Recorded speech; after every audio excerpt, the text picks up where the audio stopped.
సవాళ్లను అధిగమించి పట్టణ ప్రాంతాలను అభివృద్ధి చేయడమే లక్ష్యంగా హర్యానాలోని గుర్గావ్లో జూలై 3-4 తేదీల్లో జాతీయ స్థాయి సదస్సు నిర్వహించనున్నారు.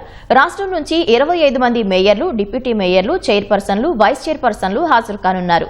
ఈ మేరకు మున్సిపల్ పట్టణాభివృద్ధి శాఖ నుంచి ఉత్తర్వులు జారీ చేశారు. రాజ్యాంగ ప్రజాస్వామ్యాన్ని బలోపేతం చేయడంలో పట్టణ స్థానిక సంస్థల పాత్ర, దేశ నిర్మాణం అనే అంశంపై ఈ సదస్సులో చర్చించనున్నారు. ప్రజాప్రతినిధులు తమ అనుభవాలను, అభిప్రాయాలను పంచుకోనున్నారు.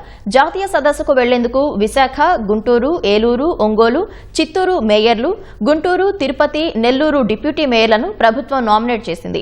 లోక్సభ సెక్రటేరియట్తో సమన్వయం కోసం నోడల్ ఆఫీసర్గా రాజమహేంద్రవరం ఆర్డీఎంఏ నాగ నరసింహారావును నియమించారు. ఈ మేరకు తదుపరి చర్యలు తీసుకోవాలని మున్సిపల్ శాఖ కమిషనర్ అండ్ డైరెక్టర్కు ప్రభుత్వం ఆదేశించింది. ఈ మేరకు పురపాలక పట్టణాభివృద్ధి శాఖ కార్యదర్శి ఎస్. సురేష్ కుమార్ ఉత్తర్వులు జారీ చేశారు.